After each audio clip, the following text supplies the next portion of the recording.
Juan capítulo 12, versos del 1 al 11, leemos en el nombre del Padre, del Hijo y del Espíritu Santo, la palabra del Señor, y dice así. 6 días antes de la Pascua, llegó Jesús a Betania, donde vivía Lázaro, a quien Jesús había resucitado. Allí se dio una cena en honor de Jesús. Marta servía y Lázaro era uno de los que estaban a la mesa con él. María tomó entonces como medio litro de nardo puro, que era un perfume muy caro, y lo derramó sobre los pies de Jesús, secándoselos luego con sus cabellos. Y la casa se llenó de la fragancia del perfume. Judas Iscariote, que era uno de sus discípulos y que más tarde lo traicionaría, objetó: ¿por qué no se vendió este perfume que vale muchísimo dinero para dárselo a los pobres? Dijo esto no porque se interesara por los pobres, sino porque era un ladrón. Y como tenía a su cargo la bolsa del dinero, acostumbraba a robarse lo que echaban en ella. Déjala en paz, respondió Jesús. Ella ha estado guardando este perfume para el día de mi sepultura. A los pobres siempre los tendrán con ustedes, pero a mí no siempre me tendrán. Mientras tanto, muchos de los judíos se enteraron de que Jesús estaba allí y fueron a ver no solo a Jesús, sino también a Lázaro, a quien Jesús había resucitado. Entonces, los jefes de los sacerdotes resolvieron matar también a Lázaro, pues por su causa muchos se apartaban de los judíos y creían en Jesús. Esto es palabra de Dios. Hermanos, en estos días como familia vivimos una situación que me hizo pensar mucho en los olores. Por ejemplo, hay olores que son muy difíciles de controlar y que son olores no deseados. Por ejemplo, de vez en cuando se me pega la comida, todo el que entra por la puerta que dice: ¿qué ha pasado aquí? Y miren que pongo velas, que he hecho de todo, pero es un olor que no puedes disimular, sobre todo aquí que se vive con las puertas y las ventanas cerradas, ¿verdad? Y cuando cocinas algo que tiene un olor muy fuerte, si a usted se le ocurre freír un pescado dentro de la casa, durante unos cuantos días todo el que llega va a saber o se va a acordar del pescado que usted frió. O cuando usted sin querer deja algo de comer en el auto, se le olvida, se queda ahí. No les tengo que contar, pero es bien difícil sacar ese mal olor. O cuando usted se compra esos zapatos que le quedan tan cómodos, pero que el olor es insoportable, y usted los lava y los vuelve a poner y no sabe qué hacer con el olorcito del zapato cómodo. Y mucha gente, desgraciadamente, cuando tiene sus dolores, por la noche huele a todos los ungüentos, y por la mañana usted trata de ir y bañarse rápido para cuando salga aparentar juventud, ¿verdad? Y que no se huela todas esas pomadas que nos tenemos que poner para los dolores. Y hay personas que trabajan en situaciones donde el olor es muy desagradable. Y ellos me cuentan que tienen pequeñas muestras de mentol que se ponen, o la pomadita de triple antibiótico, y eso les ayuda a que el olor fuerte de su trabajo no le sea tan molesto. ¿Pero qué quiere decir esto? Que hay olores no gratos que normalmente son muy difíciles de quitar. Y por eso tenemos que usar fragancias, ponemos velas de olor, usamos los aceites, los aromatizantes, los perfumes para el cuerpo, los jabones de olor, porque nada es más importante cuando nos suceden estas cosas que cambiar el mal olor a olor de fragancia, a un olor grato. Y de hecho, la historia que antecede al relato que hemos leído hoy tiene un olor feo, porque la muerte, además de ser fría y de tener un color feo, también huele mal. Y especialmente cuando el muerto lleva 4 días ya en el sepulcro. Y las hermanas de Lázaro, cuando Jesús llega aparentemente tarde, le dicen que no vaya a remover la piedra, porque hiede ya. Es decir, ya el cuerpo apesta, no muevas la piedra. Pero Jesús tiene el poder en nuestras vidas y en la historia de cambiar los olores que pueden parecer desagradables y hacer las cosas imposibles posibles. Así que a este relato le antecede el relato de aquel hombre que estuvo 4 días en la tumba y que Jesús resucita y Dios es glorificado a través de esto. Y como vamos a ver más adelante, este pasaje de hoy se da celebrando aquello que Jesús ha hecho, honrándole, porque él había traído de la muerte a la vida a Lázaro. Así que es decir, que Jesús, conociendo el peligro que le acechaba, porque después que él resucita a Lázaro, le están buscando para matarle, él va a ir a la fiesta de la Pascua en Jerusalén, pero 6 días antes pasa por Betania. Betania era un pueblo muy cercano a Jerusalén, donde incluso los peregrinos que venían a las fiestas muchas veces hacían noche en Betania para después durante el día ir al templo. Así que allí en Betania él tenía a esos amigos, a María, a Marta y su hermano Lázaro, que es el que él ha resucitado. Y hoy lo vemos en este pasaje en una comida de amigos. Así que es un contexto que nos resulta muy familiar, donde, como es de costumbre, dice que Marta está sirviendo a la mesa y que allí también está Lázaro, aquel que ha sido resucitado. Así que están los comensales, están las hermanas, está Lázaro y allí está Jesús. Todos ellos están para honrar y celebrar a aquel que hizo a Lázaro volver a la vida, llenos de gratitud por lo que el Señor había hecho. Así que este banquete pudo haber sido una comida en memoria de un difunto, ahora se convierte en una comida de acción de gracias, para celebrar al autor de la vida y la victoria de la vida sobre la muerte. Fíjense ustedes que en los primeros versos definen muy bien el ambiente.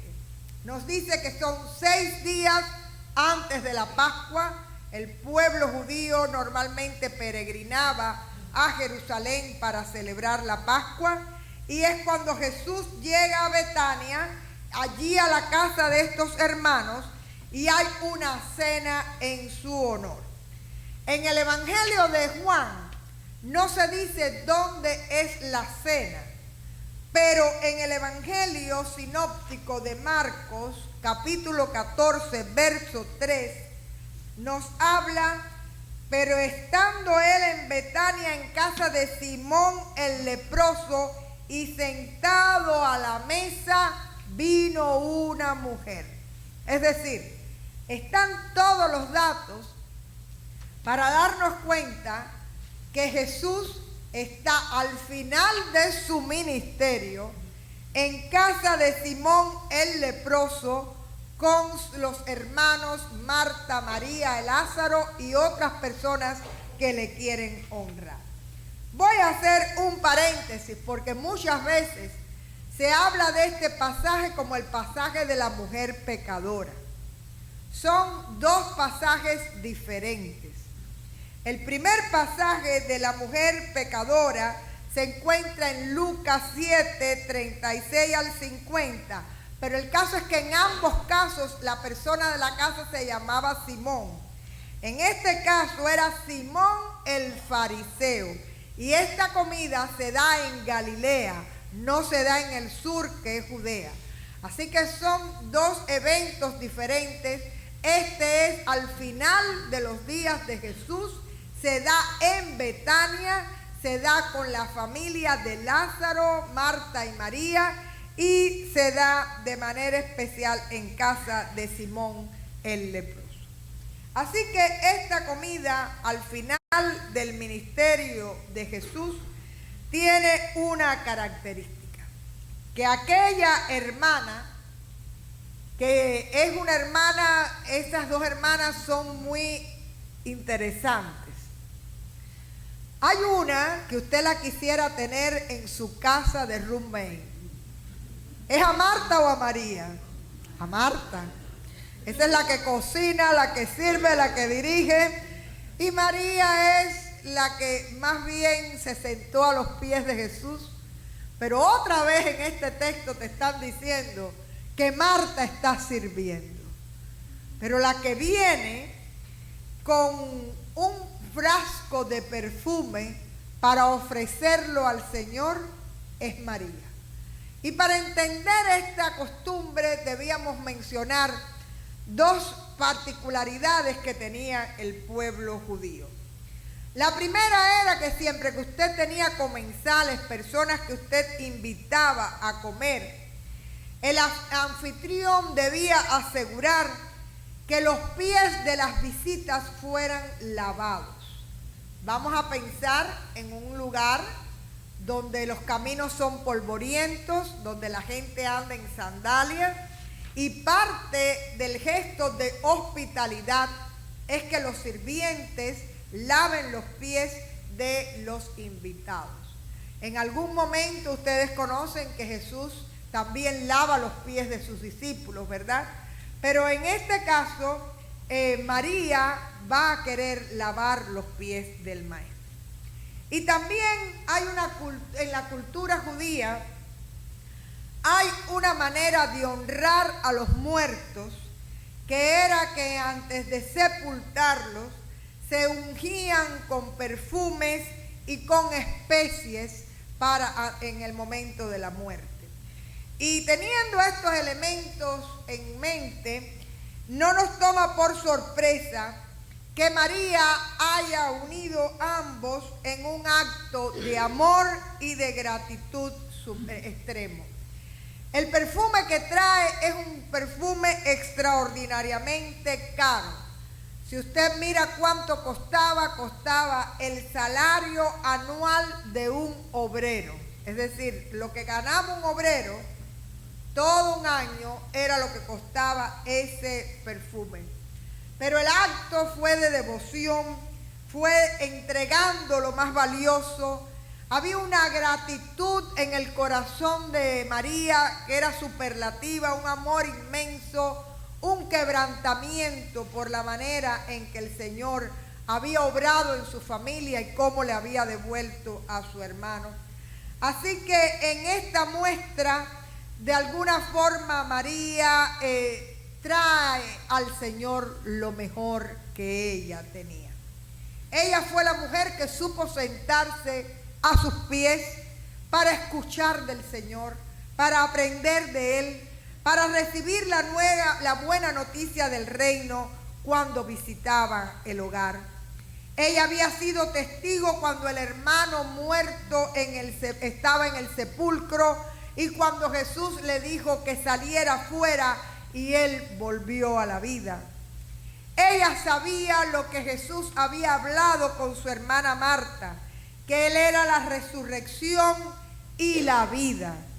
Y ahora de alguna manera ella quería honrar a Jesús dándole lo más valioso que tenía. Pero a pesar de su buen corazón, vino la crítica. ¿La crítica de quién? De Judas. Y María, fíjense ustedes que es la única que tiene el privilegio de ungir a Jesús antes de su muerte. Y la pregunta será, ¿ella habrá entendido, a diferencia de los discípulos, aquello que Jesús anunciaba una y otra vez, de que Él iba a partir, de que Él tenía que sufrir? ¿O sencillamente fue un acto de acción de gracias y de entrega total? Pero lo que sí es real es que cuando las tres Marías fueron el día de la resurrección a ungir el cuerpo del Maestro, esta María de Betania no iba allí, porque ya ella había tenido el privilegio de anticiparse y de ungir a su Maestro con su perfume. Así que Judas no reconoció a Jesús como el Mesías, pero sin embargo María sí lo pudo identificar. Y fíjense ustedes que ahí en el texto Jesús defiende ante la crítica de Judas la acción de María. Lo más importante era que María le había reconocido como Mesías y sabía que había llegado la hora. Sin embargo, Judas estaba hablando de los pobres cuando dice el texto que los pobres ni siquiera le interesaban. Así que esta María, testigo ocular de la resurrección de su hermano, es la única que tiene ese privilegio de ungir al Señor antes de su muerte. Y fíjense ustedes que el texto termina con una teoría de conspiración. Ya no están buscando solamente a Jesús para matarlo, también quieren matar a Lázaro, porque al haber resucitado, él era un testigo del poder del Señor. Hermanos, paradójicamente, 6 días antes de la Pascua, Jesús es ungido conforme el rito judío para los que van a morir. Los amigos están celebrando y están gozándose con su presencia en medio de ellos. Están celebrando la vida de Lázaro, y ese olor de aquel perfume, dice el texto, que llenó toda la casa. La Santa Cena, que también se llama Eucaristía, significa acción de gracias. Y es comida compartida que nos recuerda que el Evangelio no es gloriarse de hacer algo por el Señor, sino dar gracias por lo que ya Dios ha hecho y hace por cada uno de nosotros. ¿Cuántos dan la gloria a Dios? Usted no viene a la mesa a estarle pidiendo al Señor, usted viene a la mesa con gratitud, reconociendo lo que ya el Señor ha hecho.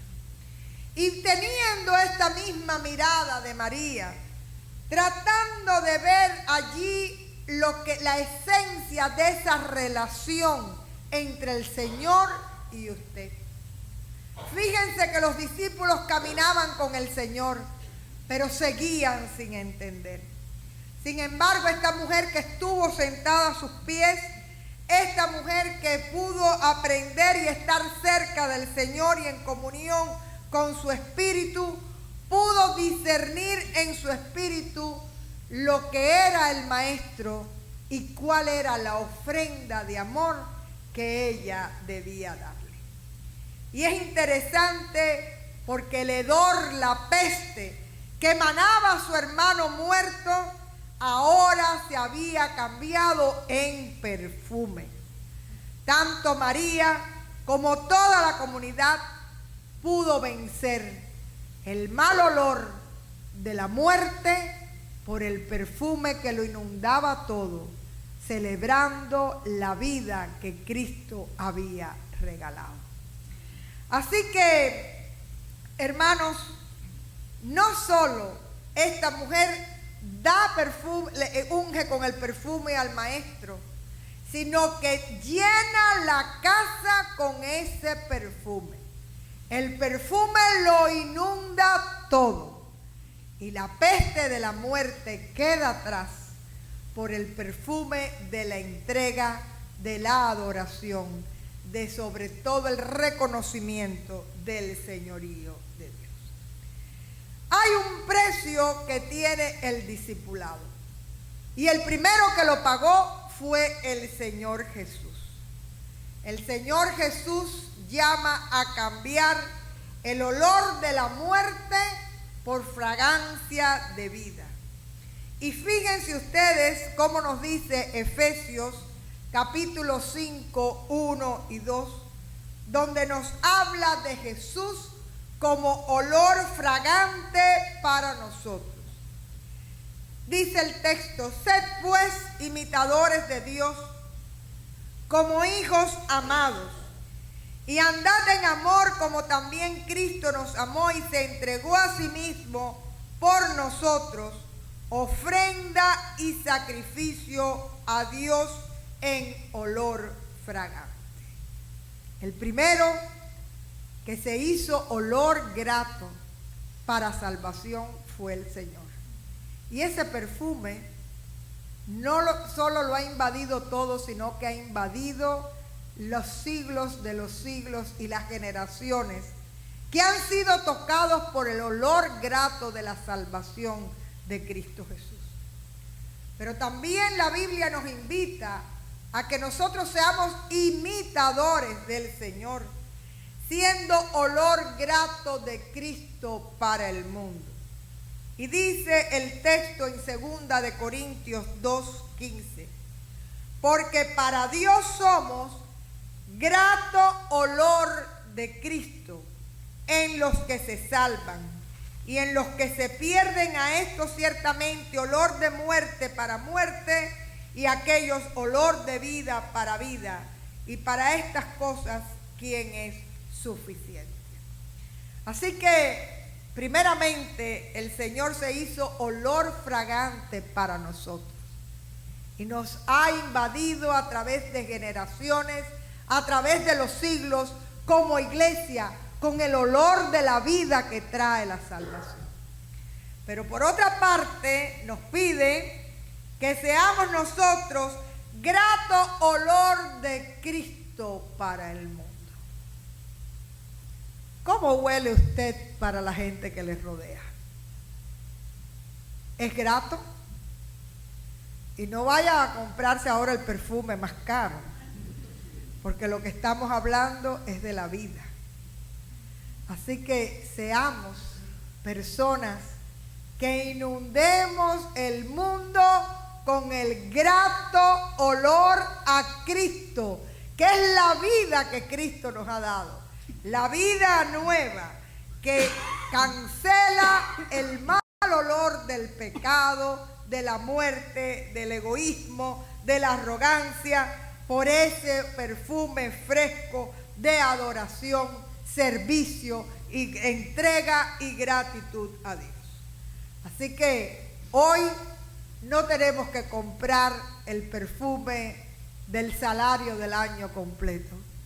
Con entregarle a Dios tu vida y que tu vida sea olor grato de Cristo para el mundo es suficiente. María fue una visionaria, Fue la única que tuvo el privilegio de ungir al Señor. Y en aquel acto, un acto que para muchos podía haber sido vergonzoso, ella sencillamente reconoció que Él era el Cristo, el Salvador, el que venía a vencer la muerte para darnos vida abundante y eterna. A Dios sea la gloria. Amén.